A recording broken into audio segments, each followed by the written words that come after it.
Hello বন্ধুরা, আসসালামু আলাইকুম। Welcome to my channel Monobilashi recipe. কেমন আছো সবাই? আমি আজকের পর্বে নিয়ে এসেছি তোমাদের জন্য কাঁঠালের বিচির ভর্তা রেসিপি। আর সেই ভর্তা রেসিপিটি দেখতে হলে পুরো ভিডিওটি দেখতে থাকুন। আমার এই ভর্তা রেসিপিটির জন্য যে উপকরণ লাগবে তা হচ্ছে, আমি এখানে নিয়ে নিব 20 থেকে 25টি কাঁঠালের বিচি, নিয়ে নেব 4 থেকে 5টি শুকনো মরিচ। আমি কাঁঠালের বিচিগুলোকে ভালোভাবে পরিষ্কার করে ধুয়ে একটি প্লেটে নিয়ে নেব, আর সাথে নিয়ে নেব 4-5টি শুকনো মরিচ। এবার চুলায় একটি প্যান বসিয়ে নেব এবং তাতে দিয়ে দেব 1 কাপ পানি। এবার আমার ধুয়ে রাখা সেই কাঁঠালের বিচিগুলোকে আমি প্যানটাতে ঢেলে দেব। কাঁঠালের বিচিগুলোকে এবার আমি চুলায় বসিয়ে সিদ্ধ করে নেব। স্বাদ মতো কিছুটা লবণ দিয়ে দিব এবং একটি ঢাকনা দিয়ে ঢেকে আমি কিছুক্ষণ সিদ্ধ করে নেব। আপনারা এটাকে নরম হওয়া পর্যন্ত সিদ্ধ করে নেব এবং সিদ্ধ হয়ে গেলে আমি এটাকে ছাল ছাড়িয়ে নেব। আপনারা চাইলে এটা খোসা সহ ভর্তাটা করতে পারেন, তবে আমি একটু খোসাটা ছাড়িয়ে নিয়েছি, দেখতে একটু সুন্দর লাগবে।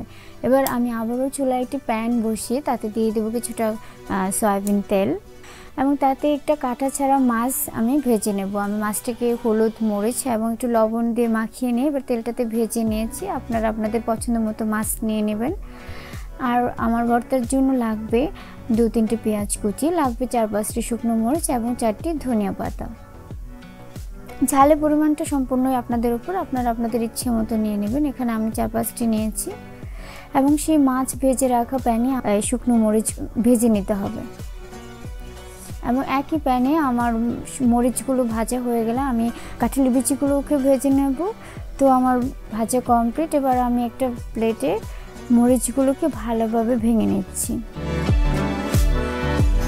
মরিচগুলোর সাথে আমি দিয়ে দেব কিছুটা লবণ,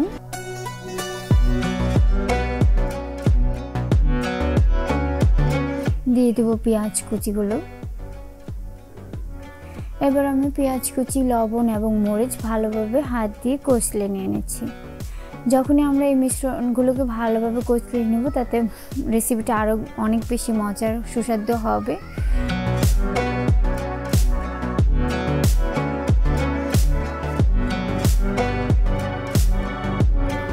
এবার আমি নিয়ে নিচ্ছি আমার ভেজে রাখা মাছের টুকরোগুলো, সবগুলো এবার আমি ভালোভাবে মাখিয়ে নিচ্ছি।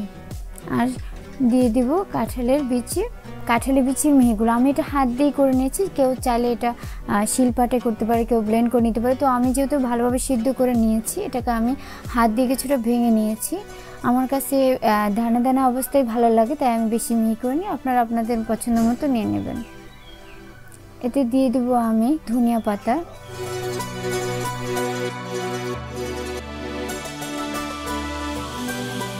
এক টেবিল চামচ সরিষার তেল। এবার আমি সবগুলো উপকরণকে একসাথে ভালো করে মেখে নেব।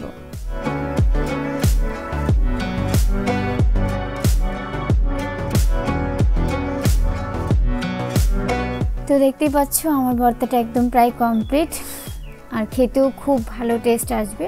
অনেকেই কাঁঠাল পছন্দ না করলেও কাঁঠালের বিচিটাকে খুব বেশি পছন্দ করে। আর আমার আজকের ভিডিওটা তাদের জন্য যারা কাঁঠালের বিচি ভর্তা খুব বেশি পছন্দ করে।